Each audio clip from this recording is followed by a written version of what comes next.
Bienvenidos, bienvenidas. Les damos un gran saludo en esta última sesión de las presentaciones de los becarios que participaron en la reunión del AIC en la Florida el año pasado. Esto ha sido algo muy agradable y importante para todos nosotros, volver a oír las presentaciones de todos y algunas inclusive expandidas y de una presentación de póster a una presentación oral. Y estamos muy felices de poder tener esto en nuestros archivos. Lo hemos grabado y está disponible para todas las personas que lo quieran ver posteriormente. Así que estamos muy contentos de seguir con esta tradición de haber invitado a todos estos becarios a participar en estas presentaciones y les agradezco a todos que hayan venido y que estén dispuestos a participar en este lindo encuentro. Así que eso es todo lo que quiero decir. Sigue Sara. Yasmin, puede seguir. Good morning on behalf of the board, our team, and members of Apoyo Online. I would like to welcome you to the fifth session of Apoyo Online 2023 Grantees Presentations. I'm Jasmine Miranda, Events Team Volunteer, and I'm very happy to see you here today. And before we continue, I want to take this opportunity to thank the Apoyo Online team who are behind the scenes helping with this event. Apoyo Online is a non-profit organization that promotes communication, exchange, and professional development in the field of heritage conservation in the Americas and in Portuguese and Spanish-speaking countries. One of our goals is to disseminate and make information about preservation accessible in 3 languages. We have started a series of webinars to appreciate the 2023 Apoyo Online grantees.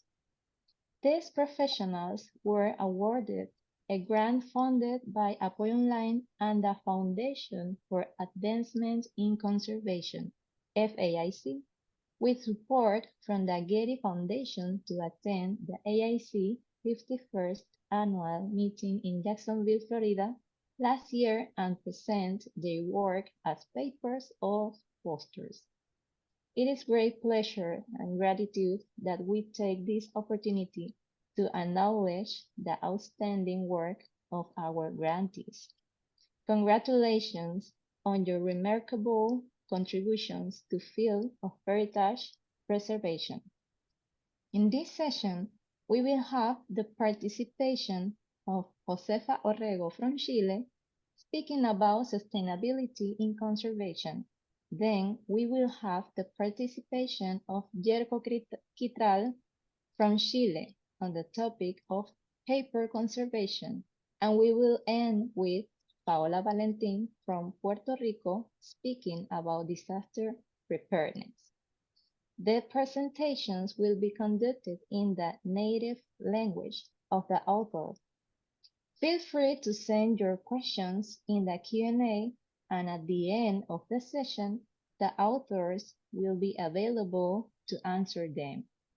The sessions will be recorded and later made available on the Apoyo Online YouTube channel. Thank you very much for attending this webinar today, and we look forward to seeing you in the next episode of this series. Welcome, Josefa Orrego.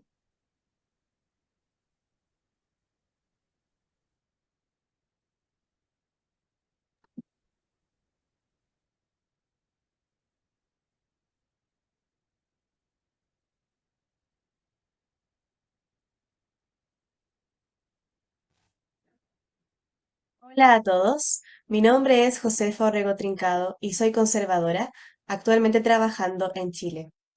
Hoy quisiera compartir con ustedes mi presentación titulada Cambio climático, ¿qué rol están desempeñando los conservadores latinoamericanos?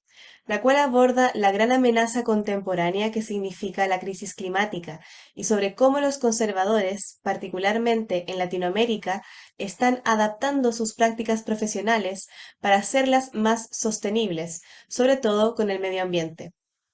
Esta fue una investigación que desarrollé para mi tesis en el marco de mi programa de maestría en University College London y que tuve la posibilidad de presentar en formato de póster durante la reunión anual de la AIC, la cual se llevó a cabo en Jacksonville en mayo del 2023. En esta ocasión quisiera aprovechar de agradecer al Getty Institute, a la Foundation for Advancement in Conservation y especialmente a Apoyo Online por haberme brindado la oportunidad de presentar y compartir mi trabajo con otros colegas y profesionales de diferentes partes del mundo. En esta diapositiva es posible visualizar el póster completo, tal cual se exhibió durante la reunión anual de la AIC. A continuación, abordaré cada sección en detalle.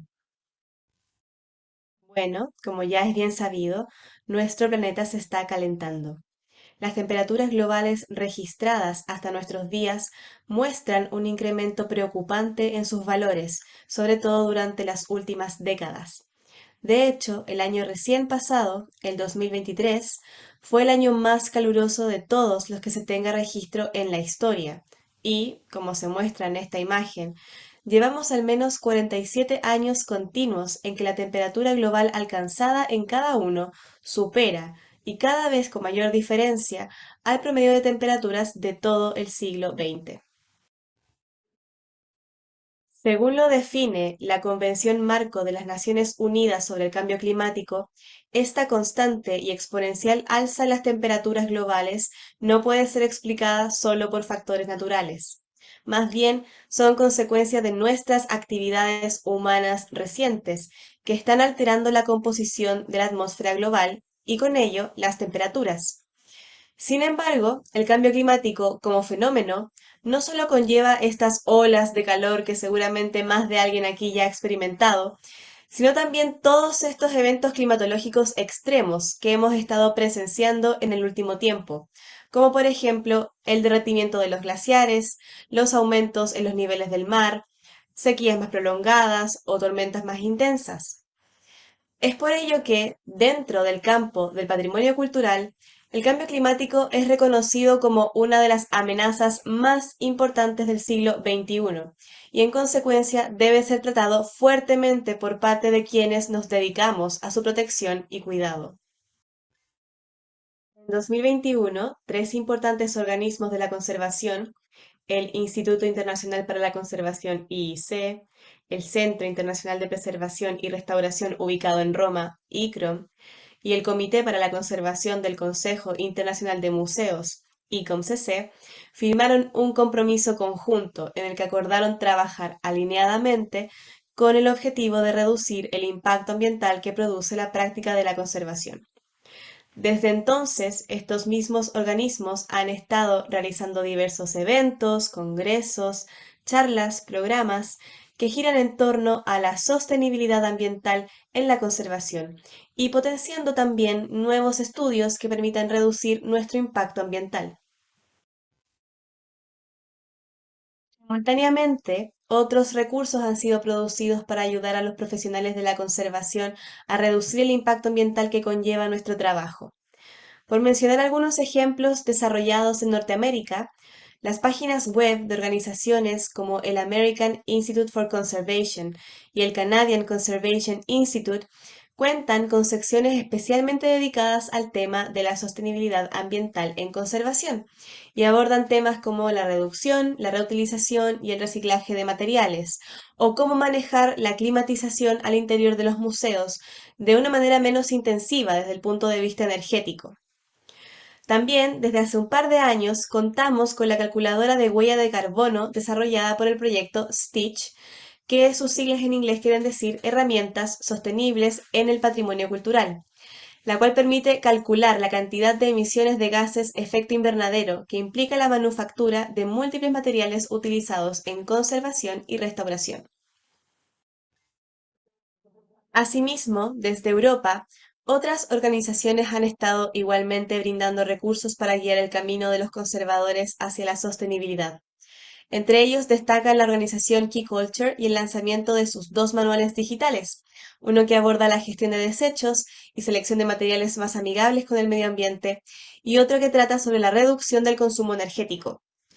También existe la asociación Sustainability in Conservation, donde es posible encontrar el libro sobre el uso de solventes en conservación y cómo elegir productos que sean más verdes. Finalmente, también está la red de sostenibilidad del ICON en el Reino Unido, que igualmente reúne un montón de material y organizan diversos eventos en torno a este tema. No obstante, una cosa que llamó mi atención mientras realizaba mi tesis era que todos estos recursos en torno a la sostenibilidad en conservación eran producidos por organizaciones provenientes del hemisferio norte y se encontraban únicamente en inglés. Era poco o casi nada lo que había respecto al tema proveniente desde otras partes del mundo, como por ejemplo Latinoamérica. Es por ello que decidí enfocar mi investigación en entrevistar a diferentes conservadores latinoamericanos que trabajaban en la región, para así realizar un levantamiento de información en torno a qué acciones estaban realizando ellos para ser más sostenibles con el medio ambiente, por qué habían decidido llevar a cabo estas acciones y cómo percibían que se estaba abordando el tema del cambio climático por parte de los conservadores en América Latina, si acaso era un tema que estaba en la palestra o no.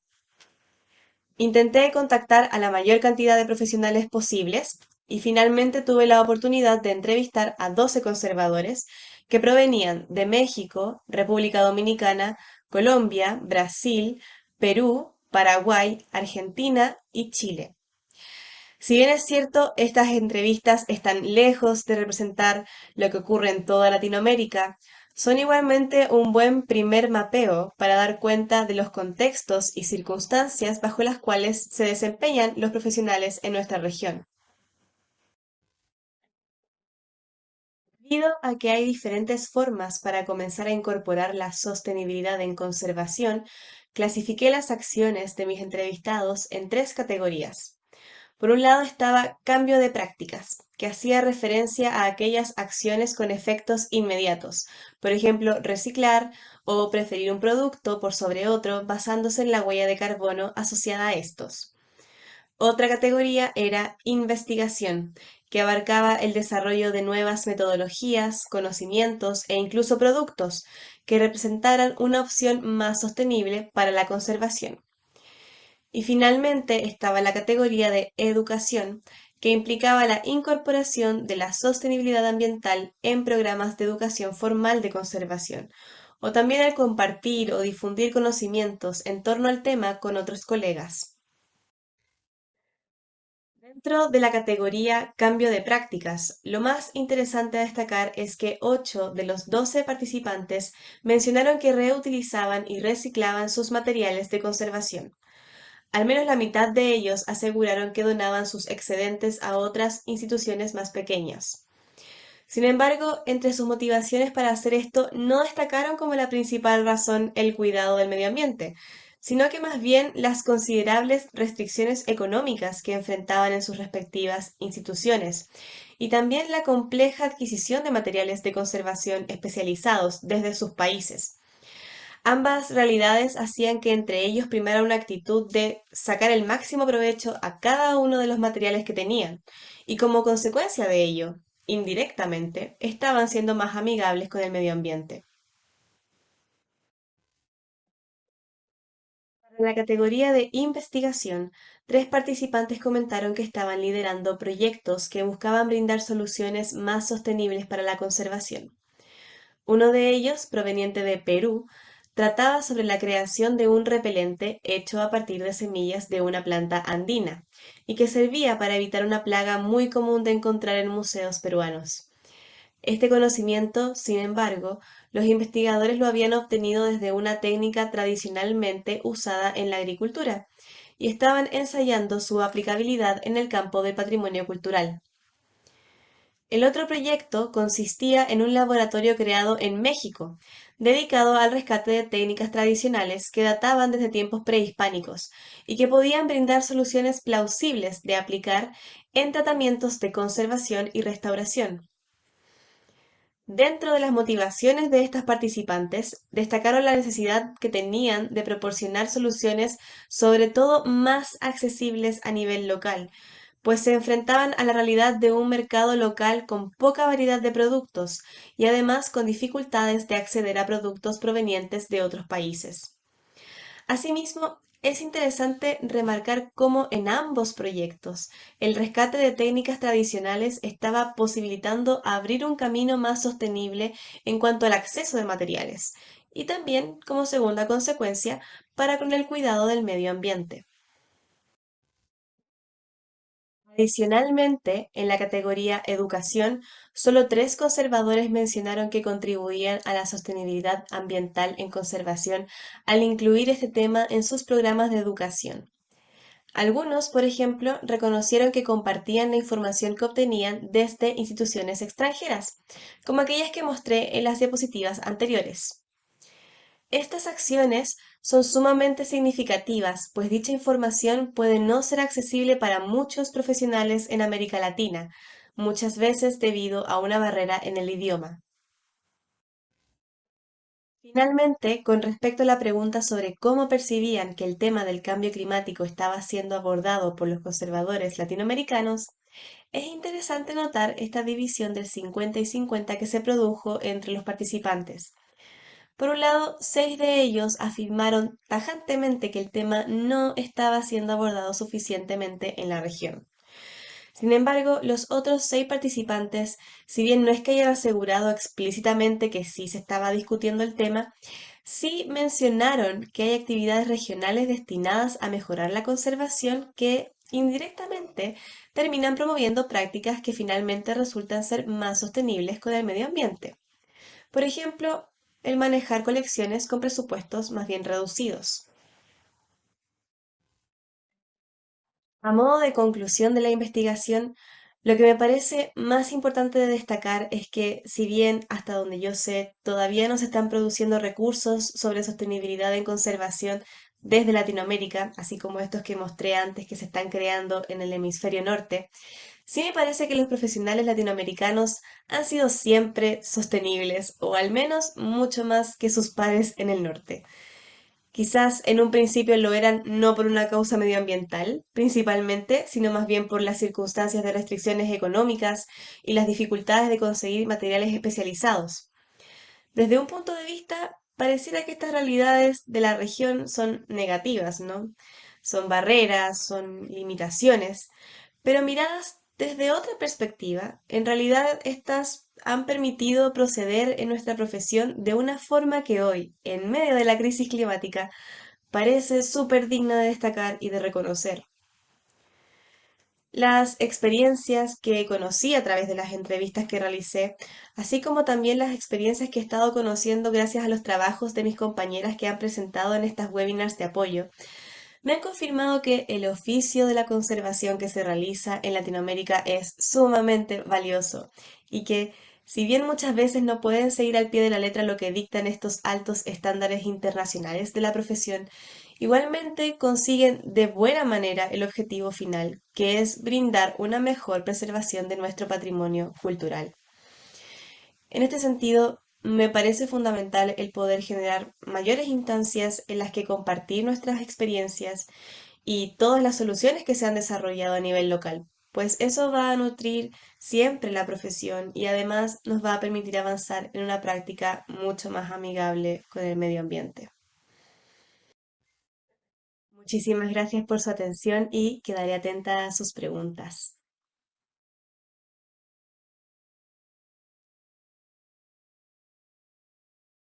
Thank you so much, Josefa.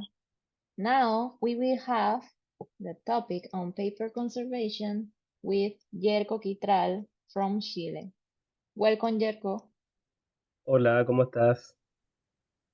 Chévere. Aquí estamos. Hola, hola, buen día. Espero que se vea bien. Sí, se ve bien.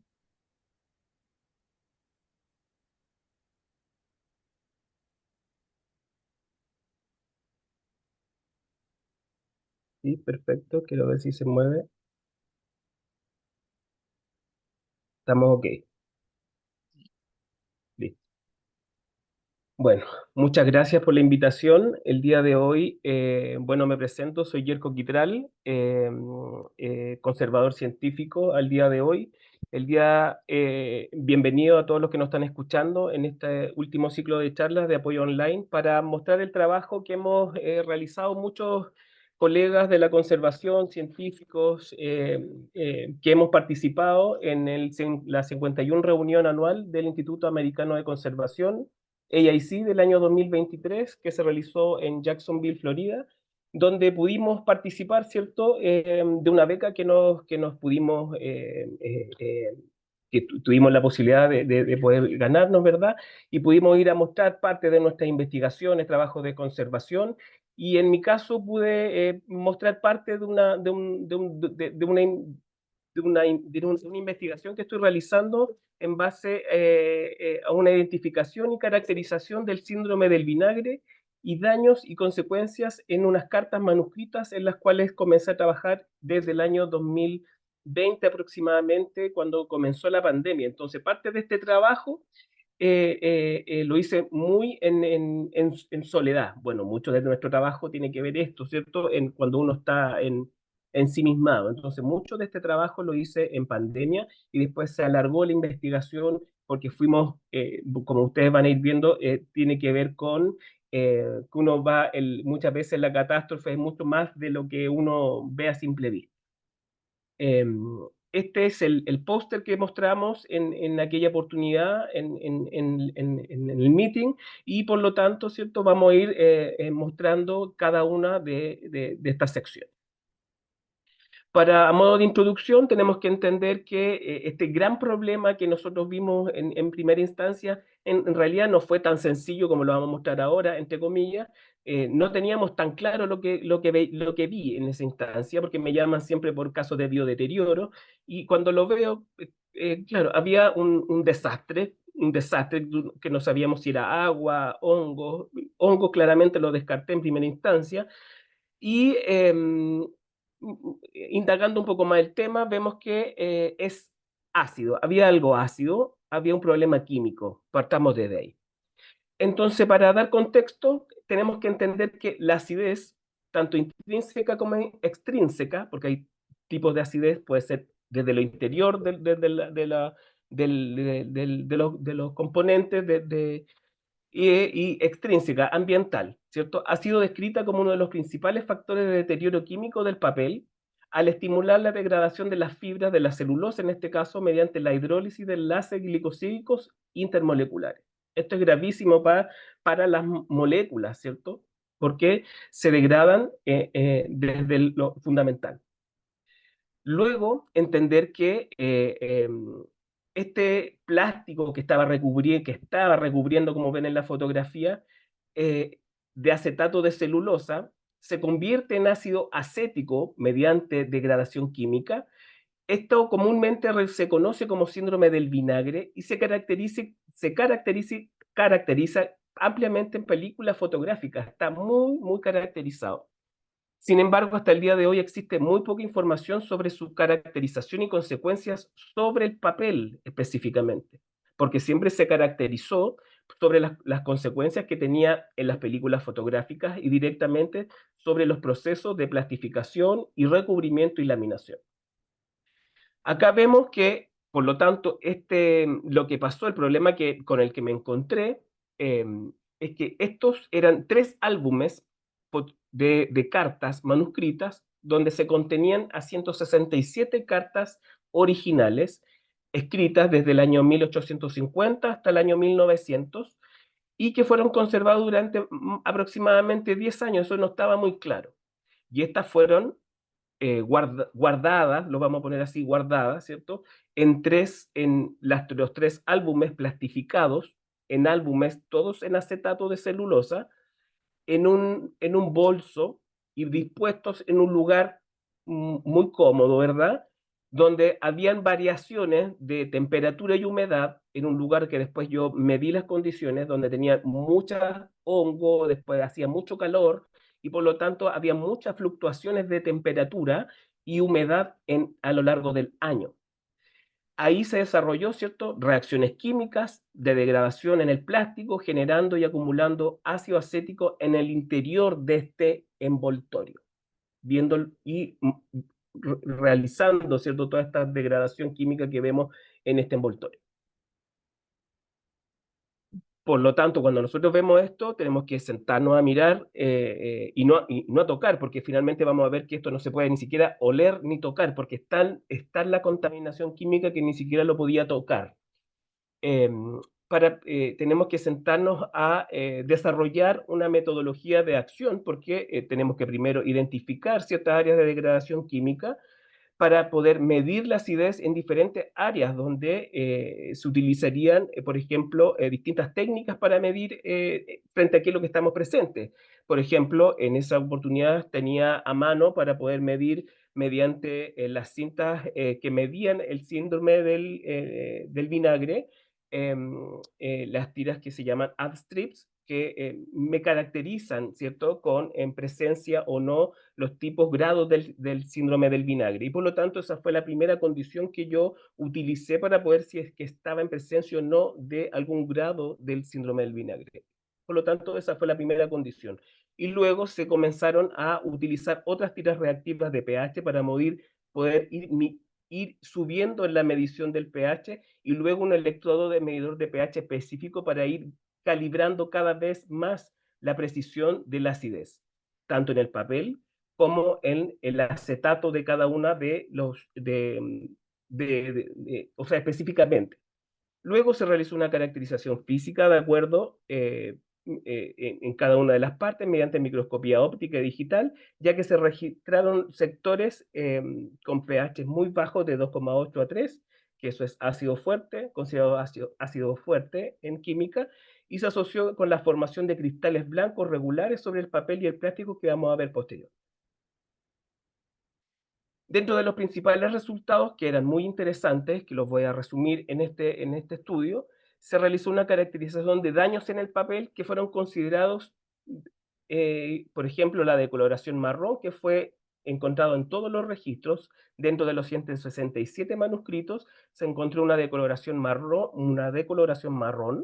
una solubilización de las tintas que estaban presentes, ondulaciones que estaban también, no necesariamente, porque ahí se ve una ondulación que tiene que ver con el doblez de la carta, pero a lo mejor no es muy representativa de lo que debería ser, sino que hay tiene que ver con una ondulación de la presencia de acidez de la acidez sobre el papel, en el papel, ¿sí? Y una vez que la acidez es tan alta sobre el papel y quema el papel, porque eso es lo que pasa, hidroliza la celulosa, comienzan a haber desgarros, ¿ya? Se comienza a abrir la celulosa y por lo tanto comienza a separarse las hojas, y por lo tanto se empieza a ver estas quebraduras y desgarros en el papel. Y finalmente se comienza también a ver pequeños círculos blancos arriba, que son los cristales, que finalmente al principio no sabía que eran cristales, yo los llamo aquí cristales, pero al principio yo no sabía qué es lo que eran, se veían como un polvo blanquecino arriba del papel, y que daban cuando estaban en mucha cantidad, parecían incluso telas de araña sobre los manuscritos. Estos son los no primeros, son los signos de deterioro del papel, los cuales son considerados las principales características del deterioro del papel debido a la presencia de ácido acético y los cristales observados como consecuencia de la degradación del ácido acético, del acetato de la celulosa en el papel. Algunas otras consideraciones que se hicieron fueron las pruebas de luz para observar patrones de comportamiento del ácido sobre el papel, y fueron las diferencias encontradas mediante luz visible, luz ultravioleta y luz transmitida, que también fueron considerables en cada uno de los casos.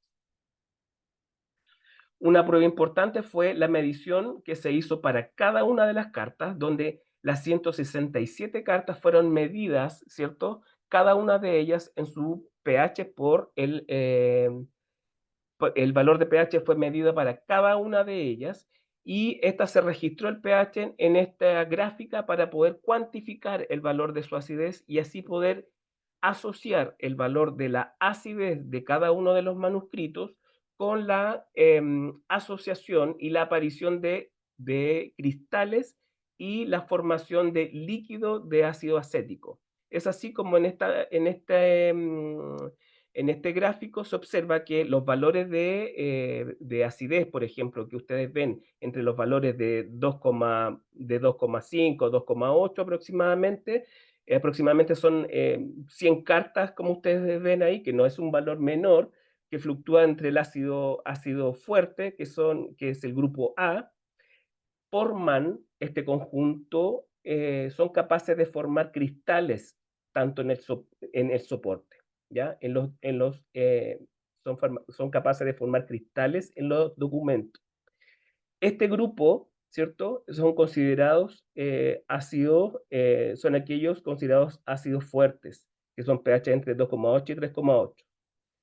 Luego tenemos al grupo B, que son pH sobre el 4,8 y son con presencia de ácido acético en estado líquido.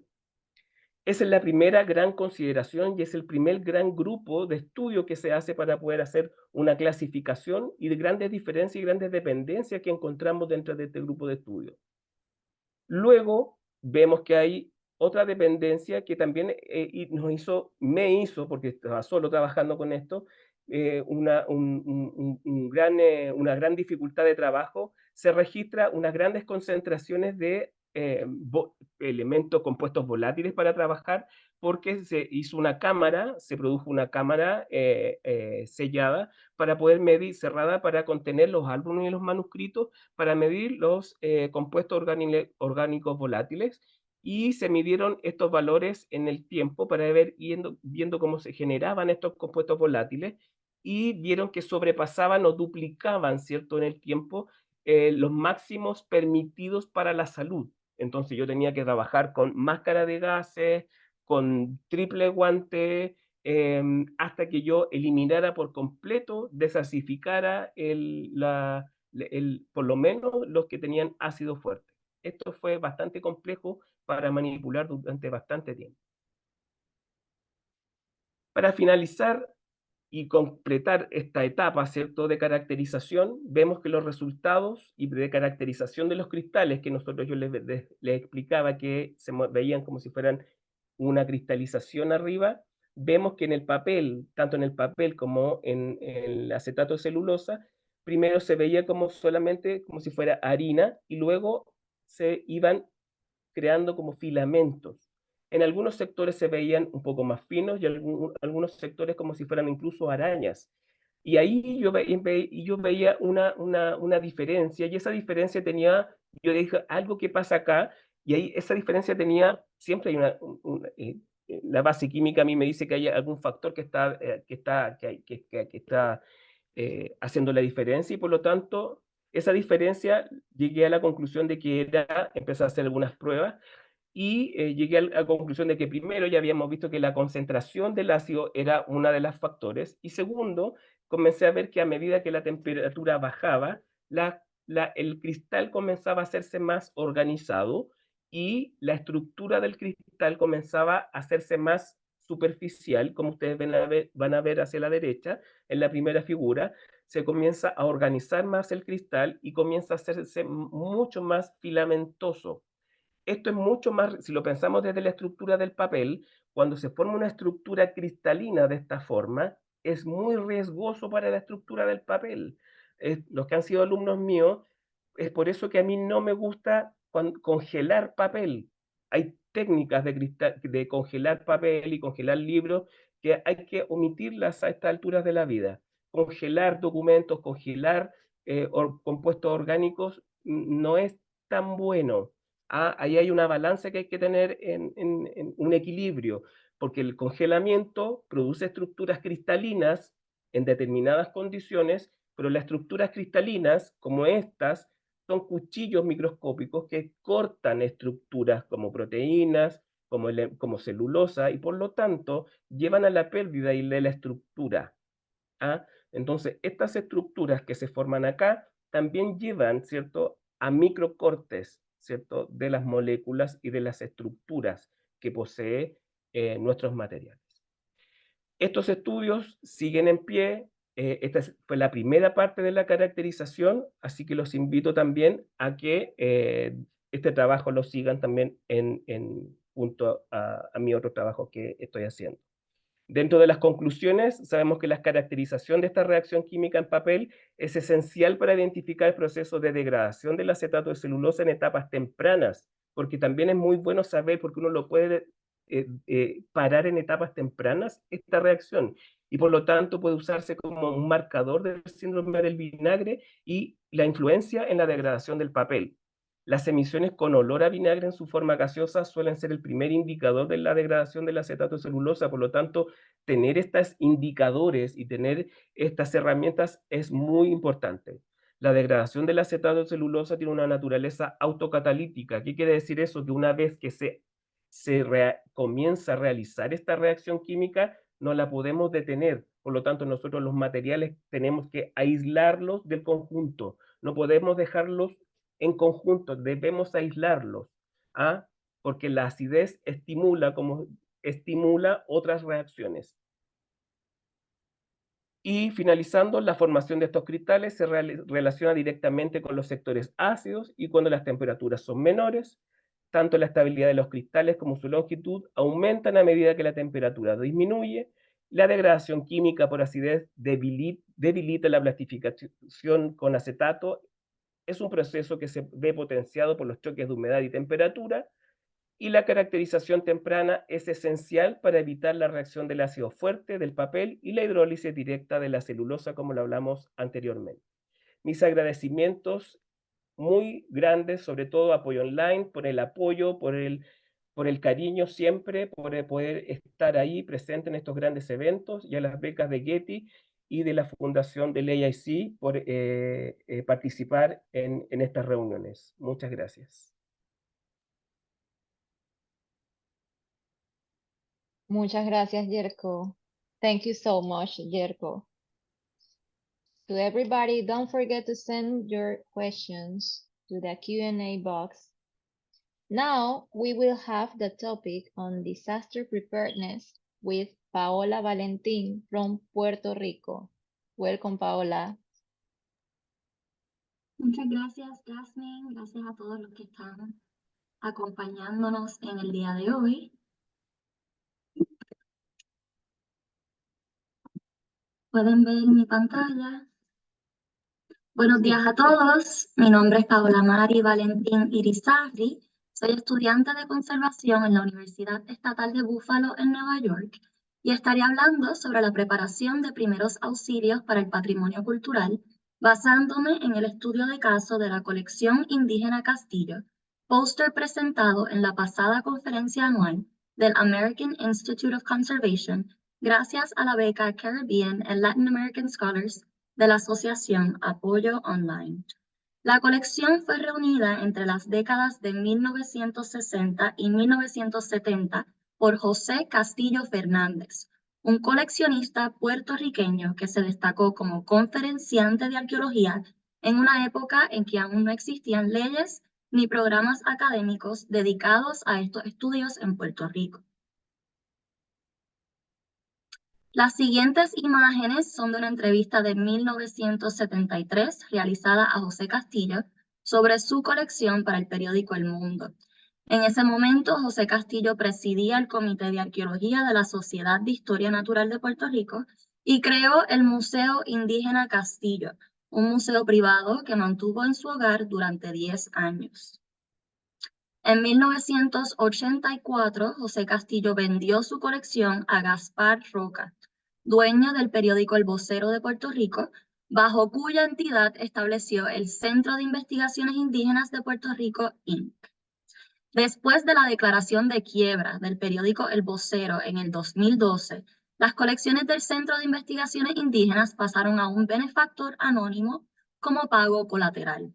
En el 2017, las colecciones sufrieron daños por el paso del huracán María a causa de los vientos intensos y las inundaciones. En el 2019, las colecciones del centro fueron donadas al Museo de Historia, Antropología y Arte de la Universidad de Puerto Rico. 2 años después del huracán, el espacio donde se mantuvieron las colecciones no había sido intervenido.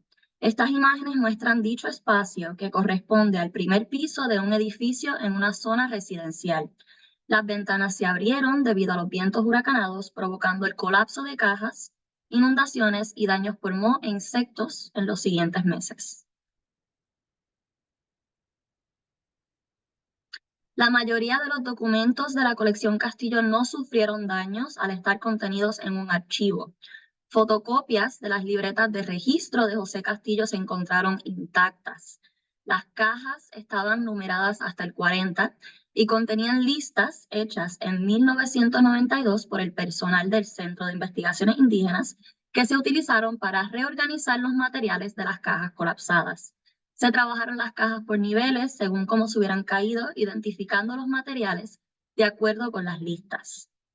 Los materiales arqueológicos se conservaron al ser almacenados en bolsas plásticas, amarradas con alambre dentro de cajas de cartón. Los daños se debieron al exceso de agua. La mayoría de las cajas estaban rotas, por lo que el primer paso fue trasladar las bolsas con los materiales a nuevas cajas de plástico corrugado para luego llevarlas al depósito arqueológico del museo, donde se realizó una evaluación preliminar de la colección.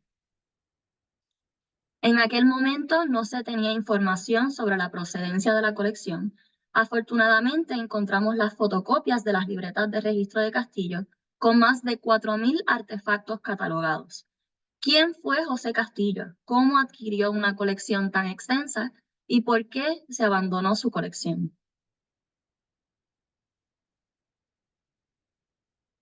El caso de la colección Castillo es interesante porque fue una colección organizada por un coleccionista durante la época de transición de la arqueología aficionada a la reglamentada, un periodo de cambios en perspectiva en torno a las prácticas coleccionistas.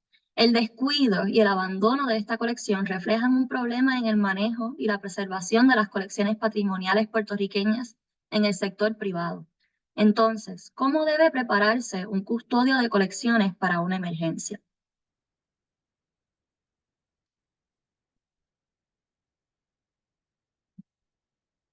Primero, es importante distinguir entre emergencias y desastres.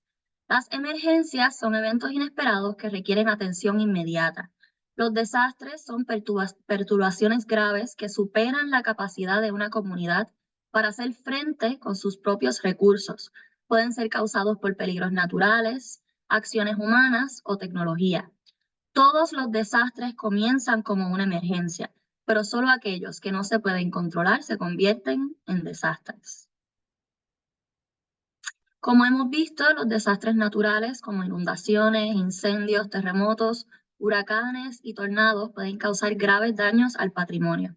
Es fundamental estudiar los casos pasados y conocer las entidades gubernamentales encargadas de gestionar estas emergencias para integrarse a un plan de primeros auxilios regional y o desarrollar un plan efectivo para proteger el patrimonio en su custodia. Para las entidades culturales, luego de sufrir una emergencia, la planificación de primeros auxilios se convierte en un ciclo continuo que requiere mantenimiento y mejora.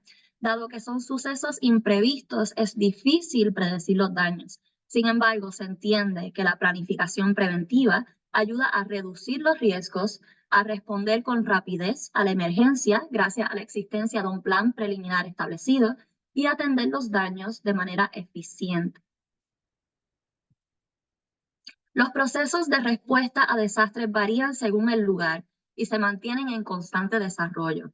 Actualmente hay varios recursos gratuitos publicados por entidades privadas y gubernamentales dedicadas a la conservación del patrimonio disponibles en Internet.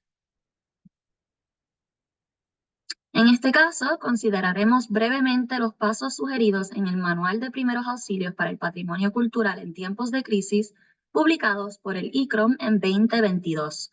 Estos pasos incluyen análisis de la situación, evaluación de daños y riesgos y seguridad y estabilización. El primer paso para responder a una emergencia es recopilar información sobre la situación y la ubicación. Esta información ayuda a establecer prioridades y a identificar los especialistas y suministros necesarios para la evaluación de daños in situ. El proceso incluye preparar listas de los tipos de patrimonio afectados, su importancia y los daños preliminares. También se crea un mapa de las personas y entidades involucradas, como muestra la imagen a la derecha. Antes de responder a una emergencia es crucial evaluar la situación y analizar la información reunida para preparar una estrategia. El mapa de actores y las listas de patrimonio afectado permiten organizar las siguientes operaciones. No hacerlo podría resultar en una priorización incorrecta de las acciones necesarias, lo que podría aumentar el daño e incluso poner vidas en riesgo. Una vez recopilada la información, se puede pasar al siguiente paso, la evaluación de daños y riesgos. Este paso consiste en inspeccionar y documentar los daños de todos los tipos de patrimonio cultural, como el mueble,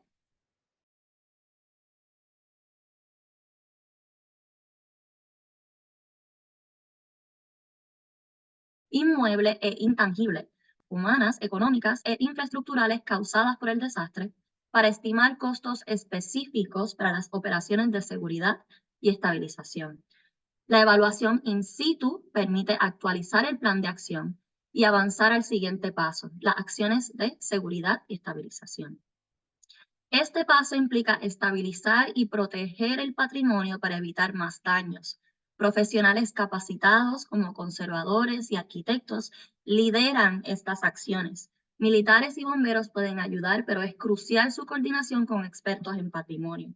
La participación de la comunidad es vital para llevar a cabo tareas específicas como documentación y transporte de objetos. Sin embargo, se necesita capacitación previa para todos los involucrados, incluidos voluntarios. Las operaciones de seguridad y estabilización incluyen asegurar el área afectada, cubrir, evacuar y estabilizar objetos y proporcionar almacenamiento seguro. Antes de emprender acciones para estabilizar el patrimonio, es necesario asegurar el sitio. Esto implica colocar carteles y cintas de precaución para bloquear las áreas de posibles colapsos estructurales, así como identificar las vías y rutas de acceso seguras en un mapa. También se debe informar a todo el personal sobre los riesgos y proporcionar el equipo de protección adecuado. Para mantener orden y control de las operaciones, es importante designar espacios específicos para los trabajos que se llevarán a cabo. Cada espacio debe tener un líder de comando encargado.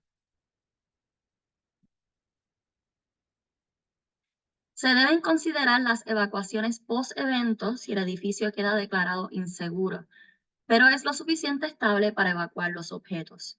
Este proceso puede requerir asistencia técnica de bomberos y del personal del ejército y de la defensa civil, ya que estos están capacitados para evacuar personas de edificios inseguros. Sin embargo, se requiere que se les guíe en cuanto a qué evacuar y de dónde, así como instrucciones sobre el manejo de estos objetos. La operación de rescate implica la recuperación sistemática de objetos culturales dañados por un evento peligroso. El rescate del patrimonio involucra un proceso similar a la evacuación post-evento, pero se distingue por la inclusión de acciones para el triaje y la estabilización de los objetos con el propósito de evitar daños adicionales hasta que puedan ser atendidos por un conservador. El triaje se refiere a la separación y priorización de acciones de estabilización para los objetos recuperados con base a 3 criterios: el grado de daño, el riesgo de futuros daños en caso de no recibir tratamiento y la importancia o el valor del objeto. El triaje permite separar los objetos dañados de los intactos. Los objetos se deben agrupar según el material, su estado físico y el tratamiento de conservación requerido. La estabilización de los objetos se puede realizar in situ o en un área externa, limpia y preparada para después del triaje. Se recomienda que las entidades culturales cuenten con planes de primeros auxilios adaptados a los tipos de emergencias o desastres más probables en la zona. y dispongan de un kit de emergencias. Los planes de respuesta a emergencias son complejos y requieren coordinación entre distintos tipos de profesionales y entidades, por lo que se planifican con antelación y requieren revisión y actualización constante de la información, los materiales y los métodos de rescate. Todo esto para explicar que los custodios de colecciones patrimoniales deben notificar a las autoridades y entidades correspondientes sobre las colecciones bajo su custodia para que sean incluidas en los planes de respuesta a desastres a nivel regional. Esto evitaría el descuido y abandono del patrimonio, como sucedió con la colección Castillo, cuyo rescate se llevó a cabo 2 años después del desastre. Los custodios de colecciones patrimoniales tienen la responsabilidad de velar por la preservación de sus colecciones, por lo que se les recomienda que tengan planes y un kit preparado para el manejo de emergencias. En fin, la planificación de primeros auxilios se resume en recopilar, analizar y proyectar planes de acción para todo tipo de posibles emergencias y o desastres. Estos se deben coordinar, estudiar y practicar con todo el personal o las personas que tengan acceso al patrimonio y deben involucrar organizaciones y entidades públicas y privadas externas dedicadas al manejo de emergencias. Quiero felicitar a mis colegas Josefa Orrego y Yerko Quitral por sus excelentes presentaciones. También quiero agradecer a Apoyo Online y a la Fundación Getty por el apoyo y la presentación por apoyar esta presentación del póster y de esta investigación. Quiero agradecer también a todo el personal del Museo de Historia, Antropología y Arte de la Universidad de Puerto Rico, a mi profesora de Ciencia de la Conservación del Arte y el Patrimonio, la doctora Rebecca Plogger, por su asistencia en la búsqueda de recursos, artículos y publicaciones, y al público presente.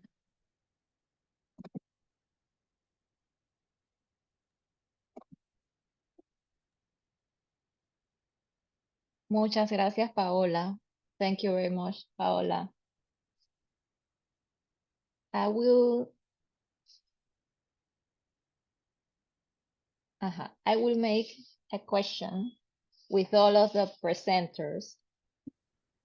What is the biggest challenge you have had in these jobs? ¿Cuál es el mayor reto que han tenido ante estos trabajos que han realizado?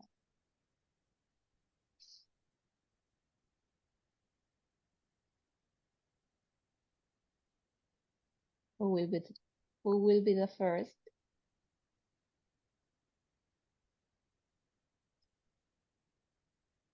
Yo, En Yerko. orden. En orden, yo creo. Josefa primero. Okay. Bueno, para mí el mayor desafío en ese momento fue realmente contactar a gente que estuviera haciendo acciones que pudieran ser consideradas como sostenibles y que pudieran ser potenciales entrevistados. En ese momento lo que hice fue como contactar a los grupos de e-com de cada país latinoamericano y si ellos podían recomendarme a alguien de su país con quien yo pudiera hablar. Y fue interesante de que al menos durante las entrevistas, al menos 2 entrevistados mencionaron a Apoyo y esa fue la primera vez que yo personalmente escuché sobre esta asociación sumamente importante. Entonces, fue súper bonito porque también después a través de esta presentación pude conocer a la gente de Apoyo en Jacksonville personalmente. Así que pienso que actualmente eso ya no sería un desafío porque ahora sabría dónde recurrir a contactar a gente que se dedica a lo mismo de conservación en Latinoamérica. Gracias, Paola. Gracias, Josefa. Yerko. Sí, en relación a este estudio, yo creo que, o sea, no lo tengo que pensar demasiado. Me lleva a lo que a lo que me trajo a la conservación, al cuidado de la salud. Sí, al cuidado de la salud totalmente, porque es como tenía que estar primero a 1 metro de distancia de los documentos y literal, porque cuando tú tocabas los documentos te quemaban las manos. un documento, y no era un documento, era un conjunto de documentos que estaban tan ácidos que te emanaba un gas que tú estabas contaminando todo el ambiente, y entonces tenías que pensar en conjunto toda la estrategia para poder manipularlos, apartarlos, manipularlos de a uno, y no morirte tú en el intento. Era como eso. Entonces la estrategia y después pensar eso, y después todo lo que viene esto.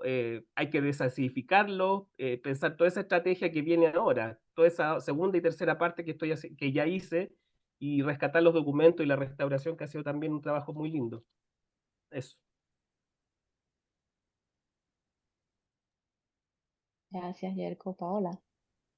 Seguro que sí. En mi caso, el rescate se realizó a finales de 2019, pero la investigación, ¿verdad?, sobre la procedencia de la colección fue ya en tiempos de pandemia. Entonces, pues, me dio mucho trabajo conseguir información sobre tanto la Sociedad de Historia Natural durante los años 70, sobre el trabajo de José Castillo. Tuve que ir a una persona que trabajó en el Instituto de Cultura que tenía pues, copias de documentos del instituto y tenía informes de José Castillo que le entregó al Instituto de Cultura puertorriqueña. Esto, pues porque él había recibido no solo apoyo, sino fondos del Instituto de Cultura para hacer ciertos trabajos, pero ya pues por alguna razón esa información ya no estaba en el instituto. Eso me dio muchísimo trabajo. También abogar por la importancia de rescatar esta colección. Muchas personas pues opinaban, eso es un coleccionista, esa persona era un saqueador, lo que hacía era saquear. Entonces, pues, tuve que abogar un poco y explicar, mira, pues en esa época no habían leyes, entonces, si no hay una ley que te diga que esto es saquear, pues no podemos juzgar a esa persona por lo que estaba haciendo en esa época, ¿verdad? Hay que ver lo positivo que estaba haciendo, entonces él desarrolló todo un proyecto de divulgación del tema indígena.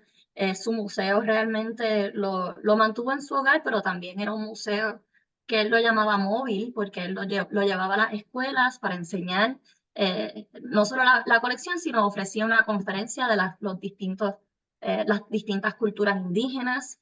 Esto apoyó muchísimo fomento cultural en su época. Entonces, pues ahora mismo esas cosas a veces no se ven o se pierden en el tiempo. Pues para mí eso fue uno de los retos más grandes, pues abogar por la importancia de rescatar esta colección y del trabajo que hizo este coleccionista en su época.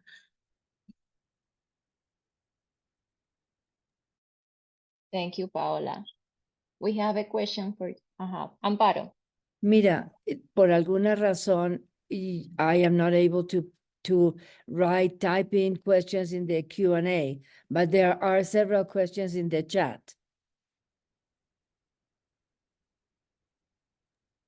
Yes, we have a question for Paola. Paola, is there a chart like the one you showed for most common natural disaster for the countries of Apoyo Online? ¿Existe algún gráfico como el que mostraste los desastres naturales más comunes para los países de Apoyo Online? Pues mira, yo recuerdo haber visto del Canadian Institute of Conservation, ellos en su página tienen muchísimos recursos no solo de preparar kits de emergencia, de preparar planes de primeros auxilios, y para mí que tenían una gráfica sobre los desastres más naturales, más propensos por región. Yo no la encontré y entonces pues la que encontré fue puse el link y lo puedo compartir ahora mismo la página. Déjame ver si la tengo. ¿Dónde la tengo? Fue más así buscando en línea, porque no encontré esa específica que sé que había visto, pero pero estoy segura que sí se puede encontrar información y más específica por región. Depende de donde uno esté, ¿verdad? Sería lo ideal, pues buscar las situaciones que han sucedido, los desastres, cómo se ha respondido y cuáles han sido los desastres más usuales en ese lugar, pero ahora mismo no podría compartir una gráfica así específica. Muchas gracias, Paola. We have a question to Josefa. Josefa, it seems like your work will become a regular discussion of Apoyo Online. Could your interview questions be shared there to start the conversation, say, in the newsletter? Parece que tu trabajo podría convertirse en una discusión habitual para Apoyo Online. Podría compartirse las preguntas de tu entrevista allí para iniciar la conversación, por ejemplo, un boletín. Sí, por supuesto. Yo estaría más de encantada de compartir las preguntas y de hecho siempre ha sido un tema que me encantaría que pudiéramos discutir también en Apoyo Online. Pienso que podemos empezar a hacer cosas interesantes ahí. Bueno, sería genial que quedara en el boletín, como sugiere Anne, que sería estupendo. Gracias, Muchas gracias. Josefa. We have a question to Jerko from Ann Siebert. Jerko, I'm so sorry to see this when the past treatments are causing more issues today. Are there other examples like this? Lamento mucho ver esto cuando los tratamientos anteriores causan más problemas hoy. ¿Hay otros ejemplos como este que has presentado?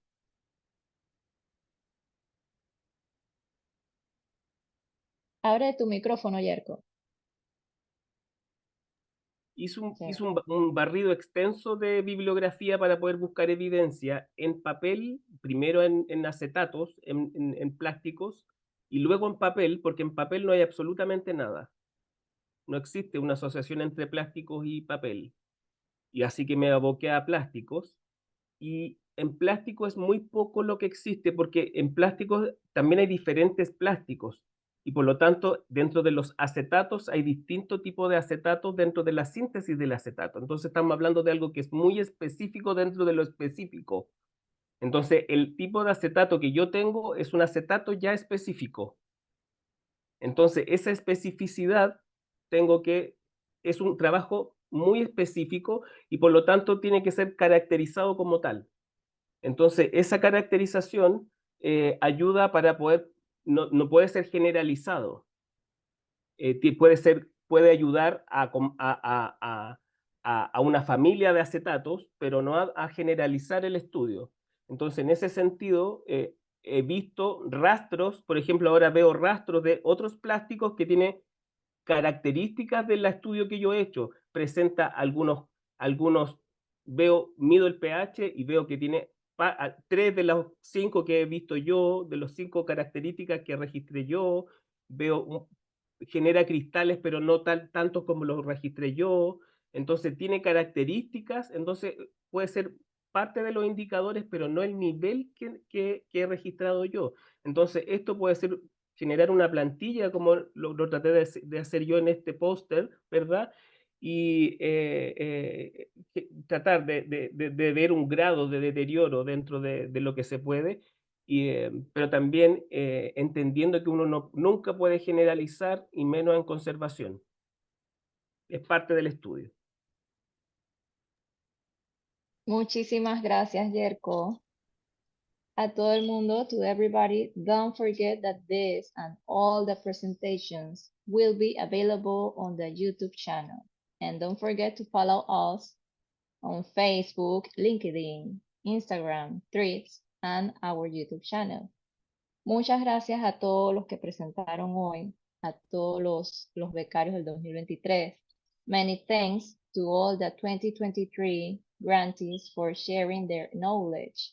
Many thanks to everyone who has been with us in these sessions. Thanks again to FAIC and the Getty Foundation. And many thanks to Apoyo Online for making all this possible. Thanks to the entire team behind the scenes. to bring these activities to you. See you in the next activities. Muchas gracias, chicos. Nos vemos en las siguientes actividades. Yo les quiero dar un saludo de despedida y quiero dar una pequeñita cuña comercial. Estamos celebrando nuestros 35 años de la creación de apoyo y esperamos que todos ustedes puedan participar en las múltiples actividades que tenemos planeadas. Así que síganos en las redes sociales, en nuestra página web. Vamos a tener, de ahora en adelante, vamos a volver a tener nuestro boletín de noticias digitalizado. Ya estamos a punto de sacarlo. Va a salir en los 3 idiomas y va a ser nuestro medio de comunicación para todas estas acciones que tenemos pensadas. Así que mil gracias a todos. Los felicito, fueron presentaciones excelentes y para mí esto es algo extraordinario, me llena de felicidad. Muchas gracias, chicos. Nos vemos. A todos, muchas gracias por participar. Okay, chao, chao, gracias.